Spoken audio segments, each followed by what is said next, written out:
આંદોલન દરમિયાન આ બહિષ્કારનું જે શસ્ત્ર ઉગામ્યું એની અંદર પણ આ સોશિયલ બાયકોટ એક બહુ મોટું કામ કરતું હતું અને સરકારને ટેકો આપનારને રોટી કે બેટી એવો કોઈ જ વ્યવહાર ના રાખવો સ્વાભાવિક છે કે ભાઈ આવી સામાજિક વિષમતા સામે એ લોકો ટકી ના શકે અને સ્વાભાવિક છે કે આ સાચા આંદોલન ટેકો આપે એ બહુ જરૂરી હતું.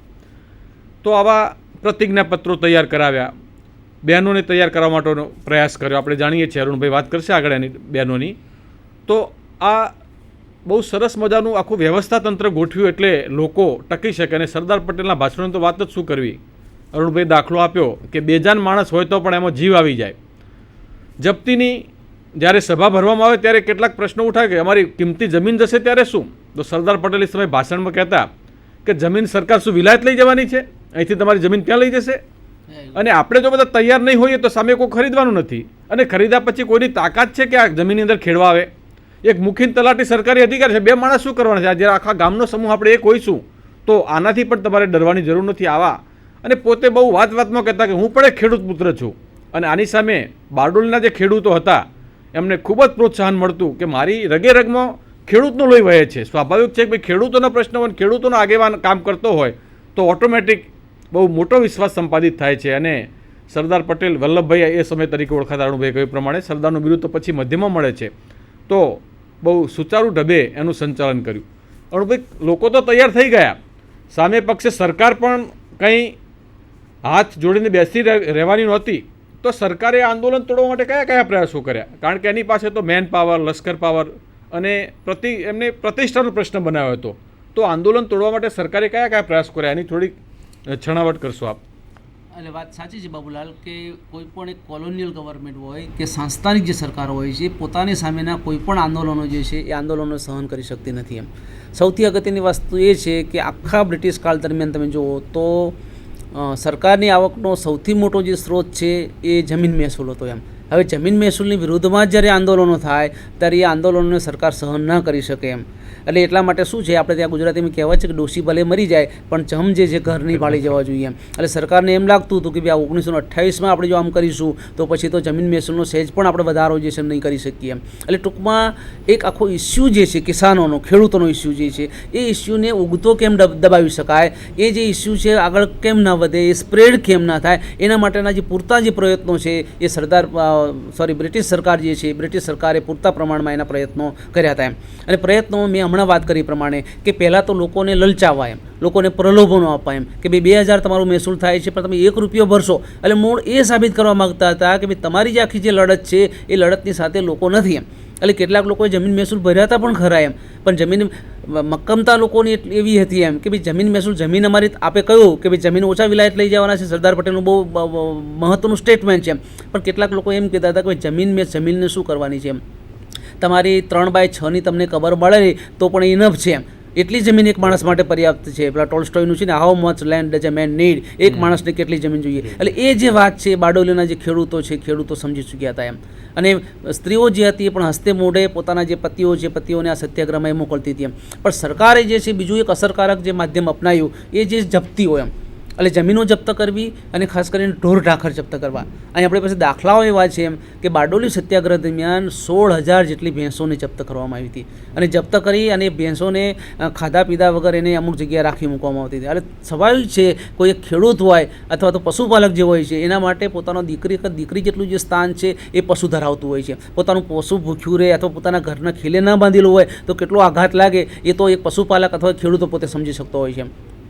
આમણે આગળનું એક કામ એ કર્યું કે માત્ર પશુઓની જપ્તી ન કરી પણ બહારથી માણસોને બોલાવી, કસાઈઓને સ્પેશિયલી બોલાવી અને પછી આ જે ગાયો કે ભેંસો જે છે એ ભેંસોને કસાઈઓને સોંપી દીધી. એમ હવે આ ટૂંકમાં એક ઇમોશનલી બ્લેકમેલ કરવા માટેની, ઇમોશનલી એ આખા આંદોલનથી ખેડૂતોને ખસેડવા માટેનો પૂરતો પ્રયત્ન કર્યો. એમ એટલે જપ્તીઓ કરી, જમીન મહેસૂલ ભેંસોની જપ્તી કરી અને ભેંસોને કસાઈઓને સોંપી દીધી. પણ તેમ છતાં ઘણા બધા જે એવા સત્યાગ્રહીઓ હતા એ સત્યાગ્રહીઓ ટસના મસ્ત થયા નહોતા. એમણે સરકારને મચક નહોતી આપી. એમ મેં હમણાં જ વાત કરી પ્રમાણે કે એક બેન, એનો જે પતિ છે એ જપ્તીમાં જમીન મહેસૂલ આપવા માટે તૈયાર ન થયો, એના ઢોર પણ જપ્ત કરી લેવામાં આવ્યા. પછી એ માણસને જેલમાં લઈ જવામાં આવ્યો. તો મહાદેવભાઈએ પોતે લખ્યું છે કે એ ઉત્સવ જેવું આખું એક વાતાવરણ હતું. એમ પેલી જે પત્ની જે છે એ પોતાના પતિને એમ કરે છે કે મારી પણ તું ચિંતા ન કરીશ અને મારા છોકરાઓની પણ ચિંતા ન કરીશ, હું ઘર જે છે હું સંભાળી લઈશ એમ. અને એ જમાનામાં જેલમાં મજૂરી બહુ કરાવતા હતા એમ.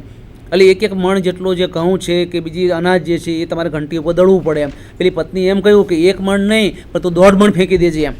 પણ આ જે સરકાર છે સરકારને તું તાબે ન થતું એમ. એટલે ટૂંકમાં સામ દામ દંડ ભેદ એની આખી જે રાજનીતિ છે એ રાજનીતિથી બારડોલીની જે પ્રજા છે એ પ્રજાને આનાથી વિચલિત કરવા માટેનો બ્રિટિશ સરકારે બહુ, અને એમાં આપણા પણ લોકો હતા એમ. ખાલી માત્ર બ્રિટિશરોને દોષ દેવાની જરૂર નથી એમ. હું તો મારા પહેલાં વારંવાર કહું છું કે આપણો દેશ જ્યારે આઝાદ થયો ત્યારે ભારતમાં સીધી રીતે 2 લાખ કરતાં વધારે અંગ્રેજો નહોતા એમ. હવે પ્રશ્ન એ છે કે આ 2 લાખ અંગ્રેજોએ આ 40 કે 45 કરોડના દેશ ઉપર કેવી રીતે રાજ કર્યું? તો એ 2 લાખ લોકો જે હતા એ ટોપ ઉપર હતા અને એમણે સત્તાના જે સ્તરો છે કેન્દ્રથી લઈ અને ગામડા સુધી એ રીતે તૈયાર કર્યા કે એ બધા એક બ્રિટિશ સિસ્ટમના ભાગ બની ગયા હતા એમ. તો એ 2 લાખ લોકોને સપોર્ટ કરવાવાળા બીજા અનેક લોકો હતા એમ. પણ આવા જે અમુક સત્યાગ્રહીઓ હતા એ સત્યાગ્રહીઓ પોતે ટસના મસ નહોતા થતા. એ લોકો કોઈ પણ ભોગે પોતાની જે આખી વાત છે, સરદાર પટેલના આપેલા જે વચનો છે એ વચનો ઉપર એ લોકો ટકી રહ્યા હતા એમ. ઘણા બધા સત્યાગ્રહીઓની ધરપકડ પણ કરી હતી, એમને જેલમાં મોકલી દેવામાં આવ્યા હતા. એમની પાસેથી બહુ જ ઇવન રવિશંકર મહારાજ જેવાને સરદાર પટેલે એમ કહ્યું તો મારો જમણો હાથ તમે કાપી લીધો છે પણ તેમ છતાં હું ઝૂકવાનું નથી એમ. એટલે એવી ધરપકડો કરી, જમીનોની જપ્તી કરી, ભેંસોની જે જપ્તી કરી, લોકોને લલચાવવાનું, પ્રલોભન આપવાના, એટલે ટૂંકમાં શક્ય તેટલા બધા જે પ્રયત્નો છે એ સ્થાનિક સ્તરના જે કર્મચારીઓ છે, અધિકારીઓ છે, આ બધાએ એમણે કર્યા હતા. એના ઉપરાંત એક નેગેટિવ પ્રચાર પણ ચાલતો હતો. ટાઈમ્સ ઓફ ઇન્ડિયા અને આવા બધા જે છાપાઓ હતા એ લોકો પાછો એક બીજો વિવાદ પણ ઊભો કરતો હતો કે ભાઈ આ તમે બારડોલીના જે ખેડૂતો છો, તમે જમીન મહેસૂલ ભરવાની ના પાડો છો, હવે તમને ગેરમાર્ગે કોણ દોરી રહ્યું છે? આ ગેરમાર્ગે જે શબ્દ છે એ બ્રિટિશ કાળનો છે. એ એમ કહેતા હતા કે આ બહારના લોકો, કારણ કે એ જમાનામાં ભેદ પણ એક પડી ગયો હતો કે આ બારડોલીવાળા એટલા અહીંના લોકો અને પેલા લોકો જે છે બહારના લોકો. એટલે સરદાર પટેલ, રવિશંકર મહારાજ, ફૂલચંદભાઈ શાહ, જુગતરામ દવે કે જેટલા પણ નેતાઓ હતા એ બધાને બહારના ગણાવી અને ટૂંકમાં તમને ઉશ્કેરીને જતા રહે છે. છેવટે સફર તમારે કરવાનું. હવે તમે જુઓ કે આંદોલનને તોડવા માટેની જે ટેકનિકો છે એ બ્રિટિશ સરકાર કેવી કેવી અપનાવી રહ્યો હતો. એનો એક તાદ્રશ્ય તો ન કહેવાય પણ એ શું કે કુટિલ જે ઉપાય છે એ અહીંયા આપણને દેખાય છે એમ. બ્રિટિશ સરકારે આપણે જાણીએ છીએ પ્રમાણે આંદોલન તોડવા માટે અથાગ પ્રયત્નો કર્યા, પણ સરદાર પટેલે આ ખેડૂતરૂપી નવજીવન છોડમાં પાણીનું અને ખાતરનું એટલું જોરદાર સિંચન કર્યું હતું કે બહુ ઓછા દાખલાને બાદ કરતો મોટા ભાગે 95% ખેડૂતો આ આંદોલનની અંદર સરદારની રાહબરી નીચે તૈયાર હતા. જ્યારે જપ્તીનો, કોર્ટનો, આ બધા પશુઓને પકડી જવાનો બહુ જ ત્રાસ થતા હતા. આવા સમયે બહેનો પણ મેદાને ઉતરી હતી. મીઠુબેન પીટીટ, મણિબેન પટેલ, ગોપાળદાસ દરબારના પત્ની ભક્તિબા.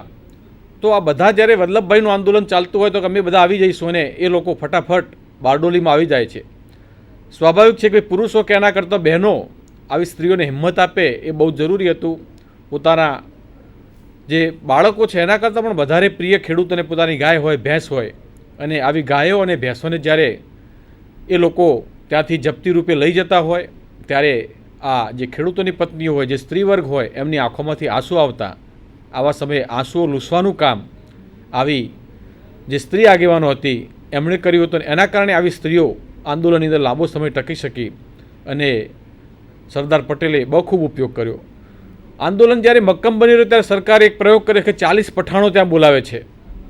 રાજમોહન ગાંધીએ એનો એક ઉલ્લેખ પોતાના પુસ્તકમાં કર્યો છે. અને 40 પઠાણો કે આમ દેખાવ એમનો ભયંકર હોય, આંખો બિહામણી લાગતી હોય, અને આ જપ્તીના અધિકારીઓ સાથે આવા પઠાણો પણ જતા.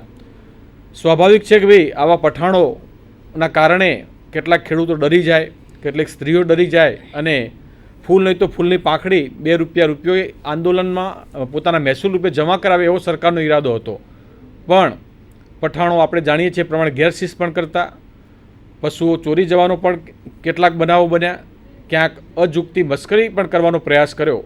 તો આની સરકાર સામે બહુ જ ખરાબ અસર પડી અને કેટલાક મુસ્લિમ આગેવાનોએ આવીને કહ્યું કે ભાઈ સરકારની આ નીતિ બહુ ખોટી છે અને એમની સામે નાની મોટી ફરિયાદો પણ થઈ. વલ્લભભાઈએ કાળજીપૂર્વક એ ધ્યાન રાખ્યું કે આ પઠાણો જે અન્યાય કરી રહ્યા છે, દુષ્ટતા કરી રહ્યા છે, એની સામે ફરિયાદી કોઈ હિન્દુ ના બને પણ કોણ બને? ખુદ મુસ્લિમો બને.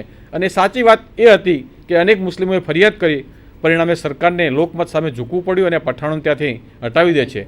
એટલે ઘણા બધા સરકારે કાવતરાઓ કર્યા.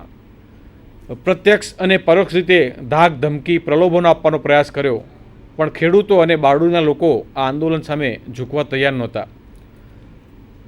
આગળની વાત આપણે કરીએ કે કોઈ પણ ઘટના બનતી હોય, કોઈ પણ આંદોલન ચાલતું હોય, અને સ્વાભાવિક છે કે એક ફ્રેન્ચ લેખકે તો કહ્યું છે કે કવિ એ કોઈ પણ ક્રાંતિનો જનક છે એવું કહીએ તો નહીં અસ્થાને ગણાય. અને આ ન્યાયે અરુણભાઈએ પણ એની વાત કરી, ફરી થોડીક ઉદાહરણ પણ તમને આપશે કે જે લોક સાહિત્ય હતું, લોક સાહિત્ય અને રાષ્ટ્રવાદ, તો એ કેટલા અંશે ઝીલાયો હતો એના થોડાક દ્રષ્ટાંતો આપવાનો પ્રયાસ કરશે આપણને. એટલે આ વ્યાપક સંદર્ભમાં આપણે કહીએ તો સાહિત્ય માટે એમ કહેવાય છે કે literature is the mirror of society. એટલે સાહિત્ય જે છે સમાજનું દર્પણ છે એમ. અને કોઈ પણ સમાજમાં જે ઘટનાઓ બનતી હોય છે એ ઘટનાઓ એ સમાજના સાહિત્યમાં, તત્કાલીન જે સાહિત્ય છે સાહિત્યમાં એ બધી ઘટનાઓ ઝીલાતી હોય છે. હવે બારડોલી જે સત્યાગ્રહ છે એ તો બહુ જ મોટી ઘટનાઓ છે. ઘણી વખત ઘટનાઓ જે છે સાહિત્યને પ્રભાવિત કરે અને સાહિત્ય જે છે એ ઘટનાઓને મોટિવેટ કરે એમ. તો બારડોલી સત્યાગ્રહમાં પણ એક મોટી ઘટના હતી. તો મોટી ઘટનાને નિરૂપવા માટે, એનું વર્ણન કરવા માટે ઘણા બધા જે કવિઓ છે એ કવિઓ ત્યાં આવ્યા હતા એમ. હમણાં જ આપણે દાખલો આપ્યો પ્રમાણે ફૂલચંદભાઈ શાહ એ પોતે વઢવાણના એક બહુ જ મોટા કવિ હતા. એ મોટા કવિએ ત્યાં જઈ અને પોતે ગામડે ગામડે જઈ અને એ લોકોએ લોકઢાળના જે બધા ગીતો છે ગીતોની રચના કરી. ત્યાં શિષ્ટ સાહિત્ય ચાલતું નથી એમ. આજે લોકો એ કહે છે કે શિષ્ટ સાહિત્ય અથવા લોકભોગ્ય અને વિદ્વત્ભોગ્ય આવા બધા સાહિત્યના પ્રકારો પણ છે એમ. પણ લોકભોગ્ય સાહિત્ય જેટલું અસરકારક થાય છે એટલું વિદ્વત્ભોગ્ય જે સાહિત્ય છે અસરકારક બનતું નથી એમ.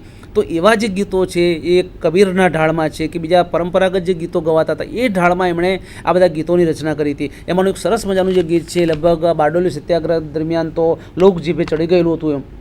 એ ગીત આપણે કેટલીક પંક્તિઓ એની જોઈએ કે અમે લીધી પ્રતિજ્ઞા પાળશું રે, ભલે જપ્તીના જુલ્મો થાય, અમે લીધી પ્રતિજ્ઞા પાળશું રે, ભલે વરસે વરસાદ મહાજુલમનો રે, ભલે તાલુકો ખાલસા થાય, અમે લીધી પ્રતિજ્ઞા પાળશું.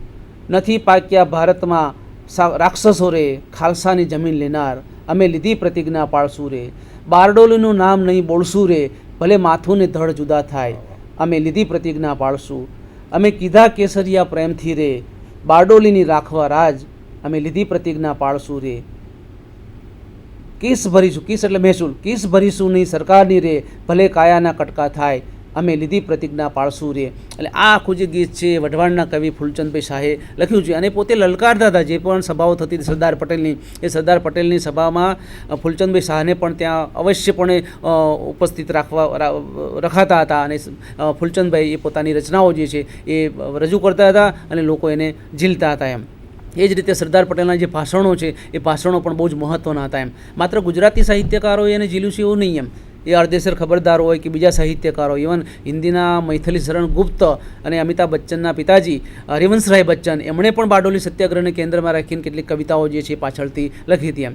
અને સમકાલીન સમયમાં તો તમે જુઓ તો બારડોલીના ગીતો કરીને ચોપડીઓ પણ રચાઈ હતી એમ. એટલે ગુજરાતી જે સાહિત્ય છે એ સાહિત્યમાં પણ આ બારડોલી સત્યાગ્રહ બહુ જ આબેહૂબ રૂપે અને અસરકારક રીતે ઝીલાયો છે. બહુ સરસ વાત કરી સાહિત્યની કે ભાઈ સાહિત્ય લોકકંઠે વણાઈ ગયેલું હતું અને સાહિત્યમાંથી ઘણી બધી પ્રેરણા મળતી. તો આંદોલન જબરજસ્ત ચાલ્યું, લાંબો સમય સુધી ચાલ્યું. અનેક આગેવાનોએ ભૂમિકા ભજવી. આખરે સરકારે પોતાના ખાનગી રિપોર્ટ મંગાવ્યા. છાપાઓનો ટાઈમ્સ ઓફ ઇન્ડિયાનો પણ મત હતો કે ભાઈ બારડોલીના ખેડૂતોએ કોઈ પણ સંજોગોમાં ઝૂકી શકે એમ નથી. આખરે સરકાર નમતું જોખે છે અને તટસ્થ પંચ નીમવા માટે તૈયાર થાય છે. ખેડૂતોની જે જમીનો ખાલસા કરી હતી એ એના મૂળ માલિકોને પાછા સોંપવા તૈયાર થાય છે. અને દેશ પ્રેમની અંદર કેટલાક તલાટીઓએ, કેટલાક મુખીઓએ જે રાજીનામા આપ્યા એમને ફરી પાછા નોકરીમાં લેવા. તો સરકાર વલ્લભભાઈ અને એમની જે સાથીદારો હતી એ અન્યાયો સામે જે માગણી હતી એ બધી ન્યાય માગણીઓ સ્વીકારે છે. અને આખરે આ બારડોલી સત્યાગ્રહ સફળ થાય છે. અને માત્ર બારડોલી પૂરતું નહીં, માત્ર ગુજરાત પૂરતું નહીં, પણ સમગ્ર દેશનું ધ્યાન આ બારડોલીના પ્રશ્ને જે ખેંચાયું હતું એમાં 100% સફળતા મળી. અને કેટલાક આગેવાનો તો હવે કહેવા માંડ્યા કે ભાઈ બારડોલીનું બારડોલીકરણ પણ સમગ્ર ભારતનું બારડોલીકરણ કરવામાં આવે. અને વલ્લભભાઈનું કદ પણ ખૂબ જ ઊંચું થઈ ગયું. અને સાચા અર્થમાં એ માત્ર બારડોલીના સરદાર નહીં, સમગ્ર ગુજરાતના નહીં પણ ભારતના સરદાર બને એમ કહીએ તો ખોટું ગણાશે નહીં. અરુણભાઈ. બિલકુલ વાત સાચી છે બાબુભાઈ, કારણ કે 1928માં સત્યાગ્રહ થયો, સમાધાન જે થયું એ પ્રમાણે પેલો જે જમીન મહેસૂલનો વધારો જે છે એ પાછો ખેંચવામાં આવ્યો. એમ સરદાર પટેલનું જે કદ છે કદ વધી ગયું, કારણ કે એમણે પોતાનું ફૂલ્લી અથવા આમ તમે જોવા જાઓ તો એક નેતૃત્વનું જે અસ્તિત્વ છે એ અસ્તિત્વ એમણે ગુમાવવાની તૈયારી સાથે 1928માં બારડોલીમાં પોતે આવ્યા હતા. એમ પણ એક અસરકારકતા, એક વ્યવસ્થા તંત્ર એમણે જે આખું ઊભું કર્યું હતું અને જે લોકોનો આખો જે રિસ્પોન્સ હતો એને પરિણામે બારડોલી સત્યાગ્રહ જે છે એ આખા દેશમાં એની વાહવા થઈ ગઈ હતી. એમ અહીંયા ઘણા બધા પુસ્તકો લખાયા છે, એમાં તો સરદાર પટેલને જે અભિનંદનો જે આપવામાં આવ્યા છે, અબ્બાસ તૈયબજી હોય, ગાંધીજી હોય, મોતીલાલ નહેરુ છે કે લાલા લજપત રાય જે છે એ બધાએ એમને હૃદયથી એક અભિનંદન આપ્યા હતા. પણ એક વસ્તુ એ પણ આમાં આપણે જોવા જેવી છે કે અમુક જે પ્રાંતો છે એમાં સરદાર પટેલ પહોંચી શક્યા નહોતા. એમ કારણ કે 1929માં જ્યારે કોંગ્રેસ ભરાઈ ત્યારે આ બારડોલીના સરદાર એ આખો દિવસ કલકત્તામાં ફરી અને પછી કોંગ્રેસના મંડપમાં જાય છે ત્યારે ચોકીદાર ત્યાં રોકે છે એમ અને કહે છે કે ભાઈ તમારો પાસ ક્યાં છે. એમ સરદાર પટેલ પાસે પોતાનો પાસ નહોતો. એમણે કહ્યું કે હું તો બારડોલીનો સરદાર છું. એમ તો એમણે કહ્યું કે બારડોલીનો સરદાર તમે બોલી રહ્યા પણ અમે તમને જાણતા નથી. એમ એટલે એમણે એ જે પાસ લેવા માટે પોતાની હોટલના રૂમમાં પાછું આવવું પડ્યું હતું. એમ એ ઉપરાંત જ્યારે 30માં જ્યારે એક પેલી કોંગ્રેસની મિટિંગ થઈ ત્યારે સરદારના નામેથી એક અભિનંદન આપવા માટેનો ઠરાવ હતો. એ ઠરાવ પણ નહોતો થયો કારણ કે આ બે સામંતશાહીનું સૂચક છે સરદાર પટેલનું. એમ અને સરદાર પટેલે બહુ ટૂંકો જવાબ આપ્યો એનો રિસ્પોન્સ આપવા માટે સ્ટેજ ઉપર જવા માટે તૈયાર નહોતા. ગુજરાતીની વચ્ચે બેઠા હતા તો લોકોએ ધક્કો મારી સરદારને કહ્યું કે ભાઈ તમે જાઓ અને બે શબ્દો બોલો. એમ ત્યારે એમણે એક જ વાક્ય કહ્યું કે બારડોલીના ખેડૂતોનું સન્માન કરવા માટે હું દેશનો આભાર માનું છું. ખૂબ ખૂબ આભાર.